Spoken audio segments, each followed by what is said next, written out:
conhece mais, porque eu olhei ela há 10 anos. 11 anos.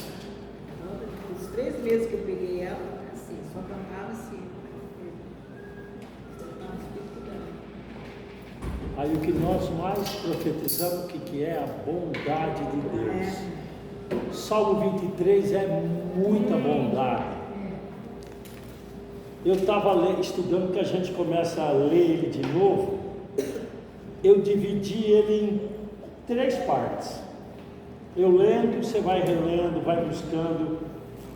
Olha, o Senhor é o meu pastor, nada me faltará. Tá? Nada. Não digo que nada é tudo. Então ele sabe, depois você põe. Um pouquinho, Zé. Ó, o Senhor é meu pastor, nada me faltar. Naquele Não me falta. Mas que tá me faltará. E nós temos um cântico aquele ali no Betel, que uma vez ele diz assim na frase: nada me falta, nada me faltará, nada me falta. Hoje não me falta nada. Não. Agora eu tenho tudo que eu preciso e às vezes até muito mais. E também não vai me faltar lá na frente. Amém. Por isso que ele diz: falta e faltará. Não me falta no dia agora, no presente. E nem no futuro vai me faltar. Não. Ele me faz repousar em pastos verdejantes, leva-me para junto das águas de descanso. Aleluia. Refrigera-me a alma, guia-me pelas veredas da justiça, por amor do seu nome. Aí ele fez isso aqui. Aí o que ele põe para a gente?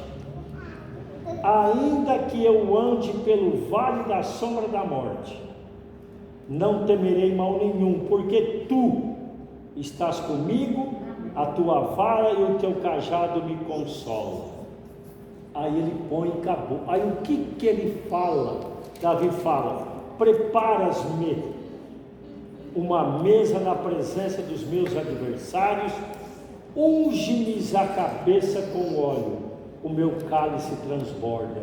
Nós vamos ler aqui, meditando: prepara-me uma mesa na presença dos meus adversários. Bondade e misericórdia certamente, certeza, me seguirão todos os dias da minha vida, e habitarei na casa do Senhor para todo o sempre. Aí a gente começa a estudar, e o Rai foi explanando e falando. Eu falei: gente, que... Então, ele põe aqui que o Senhor é o meu íntimo amigo, íntimo, e ele não me faltará. Então nós o temos como amigo íntimo. Ele põe aqui, aí ele escreve assim: porém, é muito claro o texto original que diz que Adonai não nos faltará, é um dos nomes de Deus. O que não faltará para aqueles que são amigos íntimos do Senhor. Não são as coisas efêmeras, passageiras desta vida, mas a sua inefável e íntima presença. Isso é que não nos falta, não tem nos faltado, a sua íntima presença. Amém. Aí ele põe aqui que a ênfase do versículo 1 não está na providência das coisas materiais, mas na presença constante do Senhor ao lado daqueles que nele confiam. Então o Senhor está ao lado daquele que confia, ainda que tudo lhes falte. A bem da verdade, se o soberano Senhor e nosso amigo íntimo está conosco, não sentiremos falta de nada. Aí ele põe assim: agora podemos compreender que o verdadeiro significado do Salmo 23:1 é exatamente o contrário do que muitos têm pregado, ensinado e ouvido durante tantos anos. É uma interpretação muito egoísta, aquela que diz: o Senhor é o meu pastor e nada me faltará, pois nos leva a acreditar que o fato de sermos cristãos nunca padeceremos escassez de nada. É uma ideia difícil até de se sustentar diante de tantas dificuldades por que passaram os heróis do Antigo e do Novo Testamento. Aí ele citou Paulo lá em Filipenses, né? Sei estar abatido e sei também ter abundância em toda a maneira e em todas as coisas estou instruído, tanto a ter fartura como a ter fome, tanto a ter abundância como a padecer necessidade. Tudo posso naquele que me fortalece. Amém. Uma das coisas que eu fiquei pensando muito quando a gente começou a estudar isso, né? E ele fala assim: nada, aqui na King James, né? Nada me falta. Então você pensa assim: mas eu não tenho emprego dos sonhos. Eu não tenho aquela viagem que eu queria, eu não tenho o carro que eu quero, eu não tenho a casa. Aí eu vou te perguntar: tá, mas Deus tem te faltar? Você tem sentido falta de Deus? Você algum dia ficou tão desesperado porque estava sozinho, abatido e não sentiu a mão de Deus sobre você? Se isso aconteceu, é porque você se distanciou do Senhor. Porque Ele disse que Ele jamais iria faltar. Pode faltar tudo para você, menos a presença de Deus. Amém. E aí eu te pergunto: se a presença de Deus não te falta, você precisa de mais o quê? Você tem aquele que fez os céus e a terra, é dono de tudo, chama cada estrela pelo seu nome, e Ele está com você. O que é que te falta? O que é que você precisa mais? Então, nós temos que ter essa consciência do Deus grande que habita em nós, de quem é Deus que habita em nós. Se você tem um Senhor, gente, está tudo bem. Sabe aquele cântico que a gente lá no início cantava? Com Cristo no barco, tudo vai bem? A gente cantou isso. Sabe por quê? Não importa se tem tempestade, não importa se o barco vai virar, não importa. Mas Deus providenciou um grande peixe para pegar Jonas, porque Ele tinha que tirar Jonas de lá. Daí, é Ele quem provê tudo. Então, nós precisamos renovar essa consciência de quando a gente conheceu o Senhor, teve a primeira experiência com Deus, e nós criamos firmemente nisso.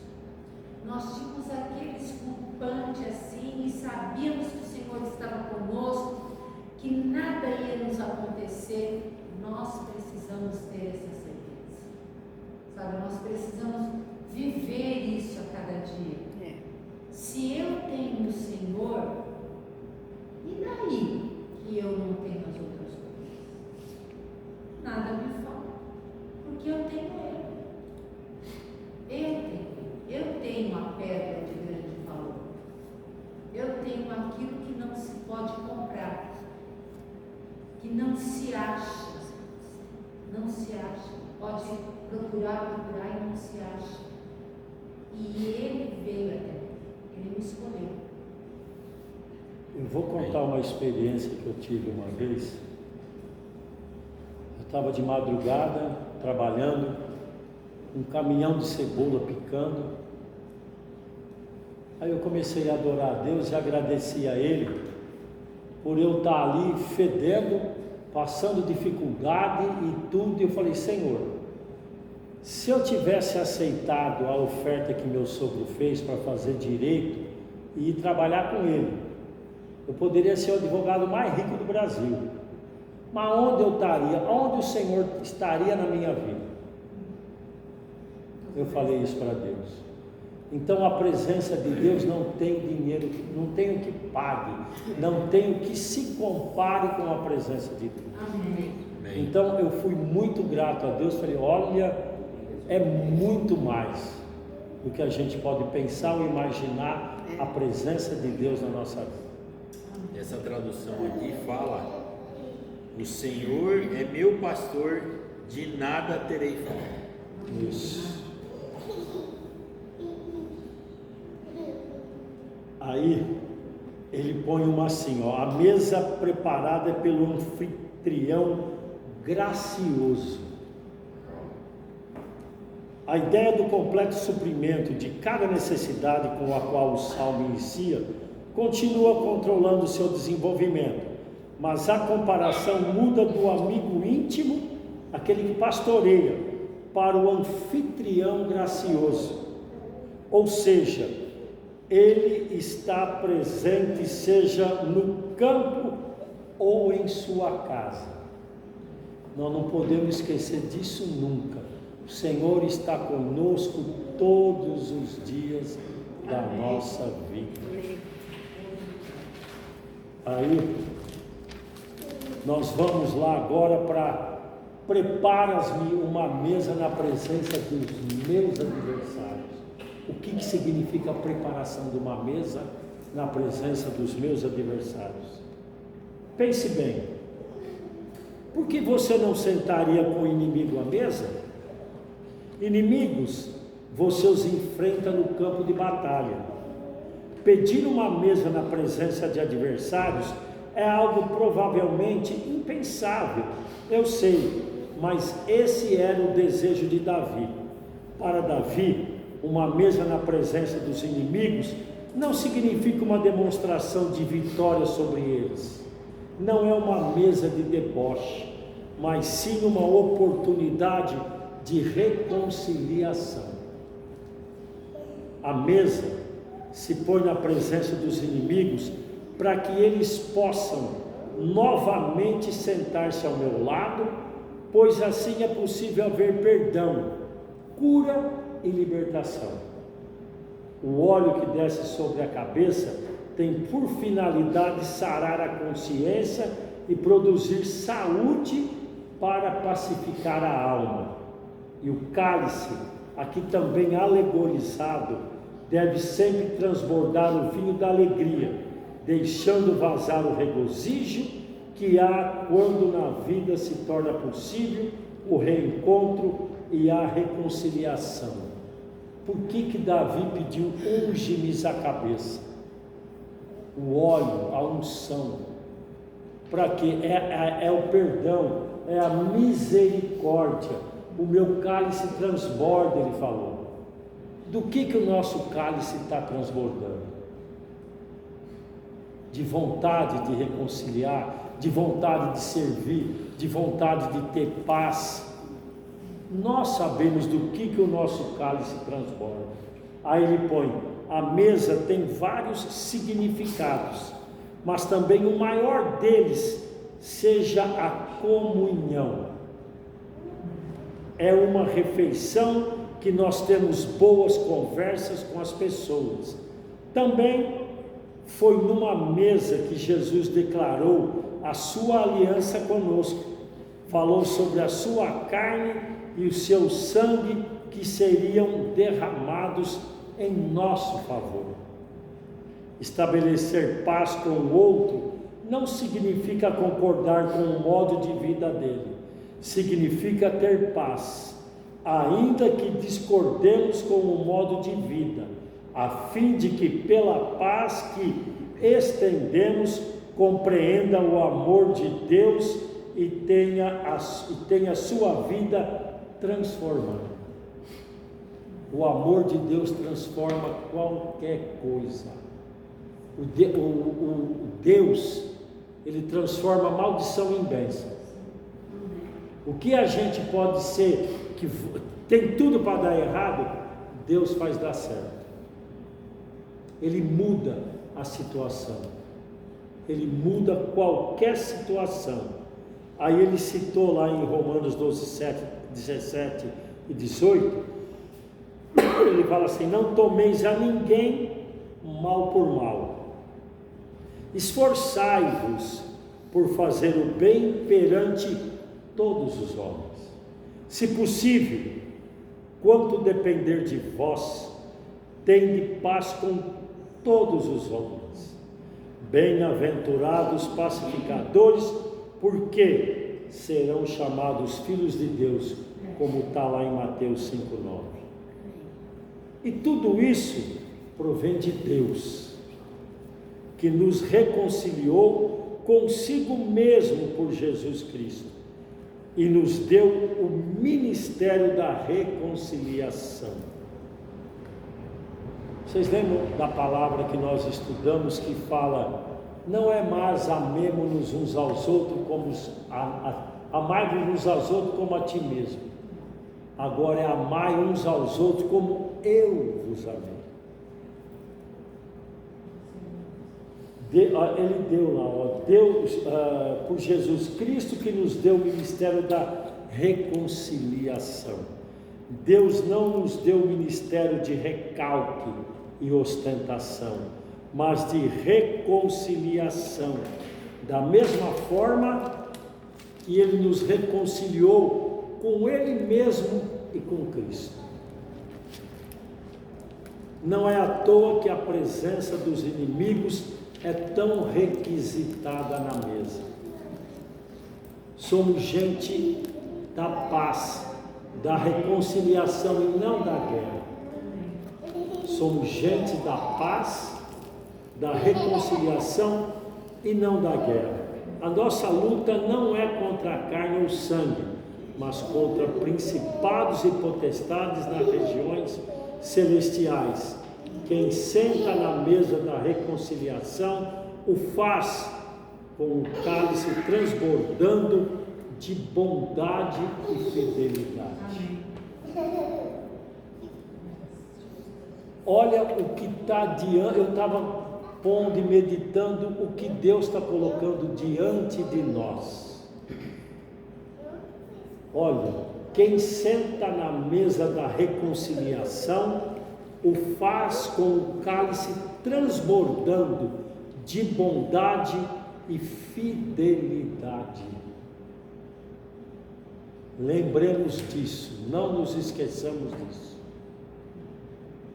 Nós transbordamos disso, de bondade e fidelidade. Aí ele põe aqui, ó, o reino de Deus é uma grande mesa posta. Está posta. Veja o que diz esse versículo de Lucas lá 13:29. E virão do Oriente e do Ocidente, do Norte e do Sul, e assentar-se-ão à mesa no reino de Deus. Deus, inclusive, colocou uma mesa no tabernáculo, a mesa com os pães da proposição, representando nossa comunhão. Na mesa Deus coloca o alimento. Muitas vezes estamos fracos, mesmo espiritualmente, porque nos falta essa comunhão, falta esse contato com Deus e com as pessoas. Deus nos criou a sua imagem e a sua semelhança. Como Ele nos vê? Como Ele se vê, não é? Se nós somos a sua imagem e sua semelhança, Ele nos vê como Ele é. Contato com Deus, falta esse contato com Deus e com as pessoas. Ele põe na mesa, grandes alianças foram feitas. Abraão e Melquisedeque. Jesus é sua igreja, ambas seladas com pão e vinho. A mesa traz as pessoas para mais perto. Há algum mistério em comer junto aos que eu, sem dúvidas, não sei explicar, mas quero concluir tudo isso que eu disse com uma coisa: precisamos participar dessa mesa. Precisamos do corpo de Cristo e do seu sangue. Precisamos da igreja. Precisamos da reconciliação. Precisamos da comunhão e do alimento. Deus nos criou para isso. E sem essas coisas seremos enfraquecidos. Quando eu estava lendo isso aqui, eu lembrei da palavra do Benedito, Tabernáculo Moriá 2018.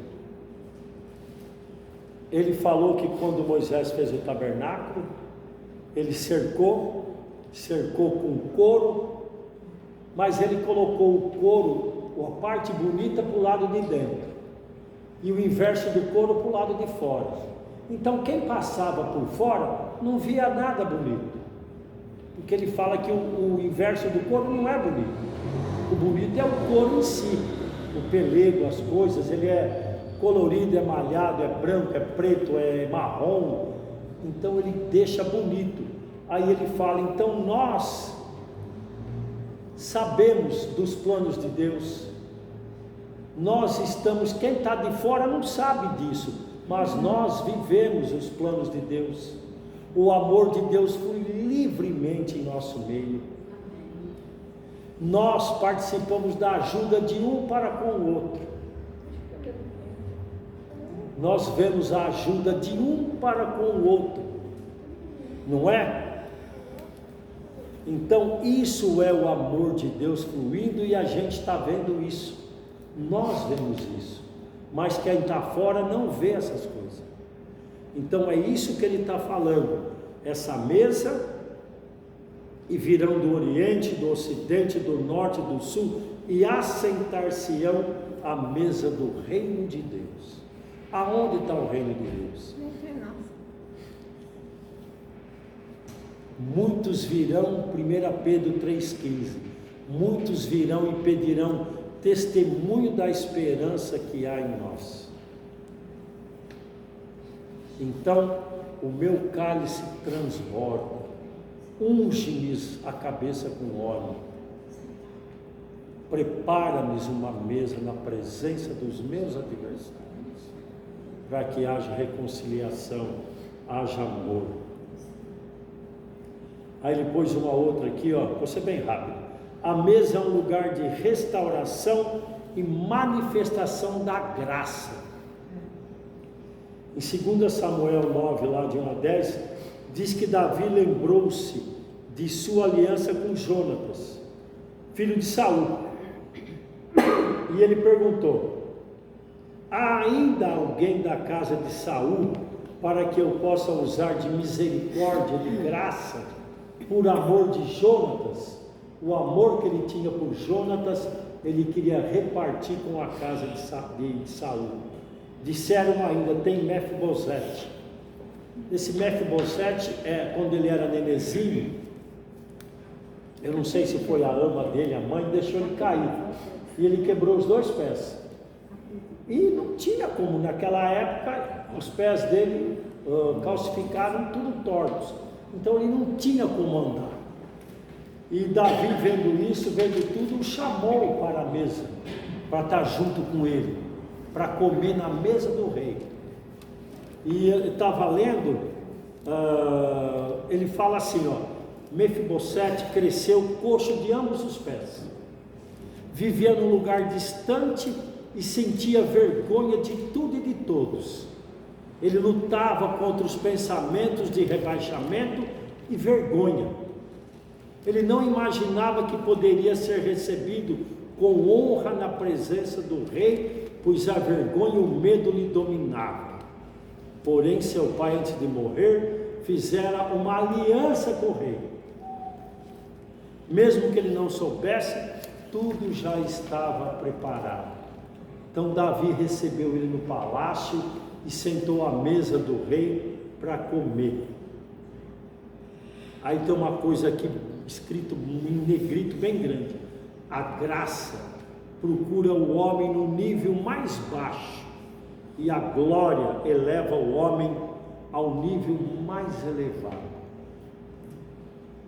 A graça procura o homem que está lá embaixo. O que Cristo falou? Eu não vim por são, eu vim para os doentes, não foi para os sãos, foi para aqueles doentes. Então, a graça procura o homem no nível mais baixo e a glória eleva o homem ao nível mais alto. Aí ele fala de nós, a nossa jornada com o Senhor. Muitas vezes o diabo tenta nos convencer que devemos ficar distantes de Deus e nos acostumar com uma vida natural. Afinal, quem somos para que Ele se importe? O que o mundo diz aí? Ah, meu pai era assim, minha mãe era assim, eu vou ser assim, eu vou crescer assim. Então o diabo tenta nos convencer. Não, você vê, teu pai morreu disso, a sua mãe, o seu tio, a tua família, isso vem de geração. Enviamos isso de volta. Não devemos nos aceitar, não devemos nos acostumar com uma vida natural. Mas mesmo não merecendo, se estamos em Cristo, podemos chegar à sua presença, podemos chegar à presença de Deus com ousadia e convicção. O que é uma pessoa convicta? É uma pessoa com certeza. Se você tem um dinheiro na sua conta, você não tem a certeza que você vai lá e saca o dinheiro. Então, podemos chegar à presença de Deus com ousadia e convicção. Acheguemo-nos, pois, portanto, confiadamente junto ao trono da graça, a fim de recebermos misericórdia e acharmos graça para socorro e ocasião oportuna. Está lá em Hebreus 4,16. Nos acheguemos, não tenhamos vergonha. Nós não somos um povo limitado, não somos aquele filho, nós somos herdeiros, nós temos direito diante de Deus. Por quê? Pela graça de Deus. Pela graça nós podemos chegar. Ele nos recebe. Olha, essa aqui, ó. Assim como Mefibosete, temos uma mesa na presença do Senhor, onde podemos sentar e comer todos os dias. Ele nos recebe, não por nosso merecimento, mas por causa da aliança de graça eterna feita em Cristo. Cristo fez essa aliança eterna conosco. Quão bom seria poder sentar numa mesa como essa. Fosse eu convidado de outra, fosse um anfitrião da festa do amor. Por isso, se te for possível, reconcilia-te ainda hoje com o teu semelhante, pondo perante ti e ele uma mesa, conclamando Deus como tua testemunha desse ato de grandeza. Sim, faça isso enquanto há tempo, pois talvez chegue o dia em que a tua mesa seja apenas feita de distâncias e nela tu estejas absolutamente só. Olha a importância da unidade, da nossa unidade. Por que Deus está nos mostrando isso? Hoje nós estamos no ministério do amor. Não é no ministério da graça, junto, e não, tem muita gente, tá bom isso, vai lá, mata, acaba com todo mundo. Gente, Deus está pondo diante de nós a mesa, uma mesa de reconciliação, uma mesa de amor. Lembrem-se, Nós somos ungidos. O Senhor nos ungiu para essa hora, para esse dia. O nosso cálice transborda da presença de Deus. Olha, que no nosso falar, no nosso agir, estejamos emanando a presença de Deus, estejamos exalando o perfume de Deus. As pessoas se achegarão a nós.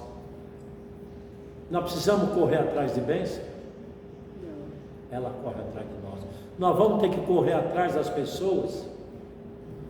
O que a palavra fala? 10 pessoas virão e agarrarão na orla de um judeu. Nós não precisamos correr atrás. Deus põe diante de nós aquele que Ele chamou. E acrescentando vai o Senhor dia a dia. Então, olha, vamos cuidar de nós mesmos. Cuida de ti mesmo.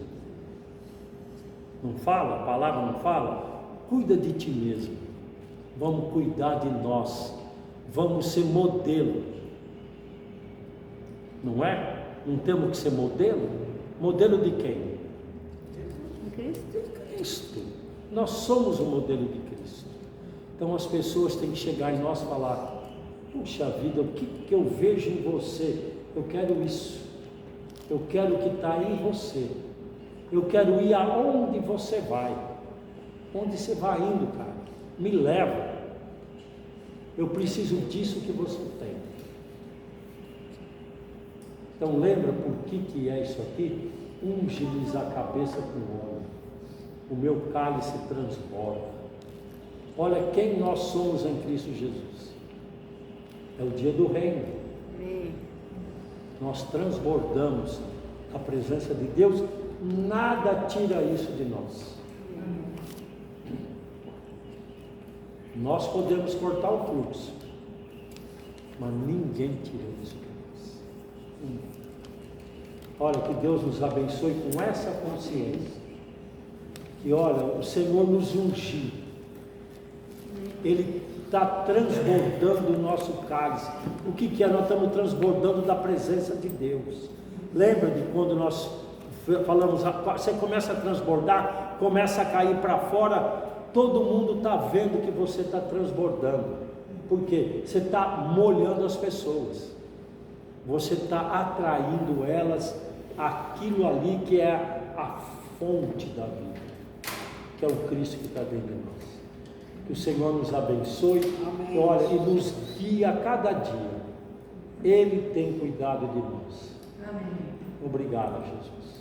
Amém.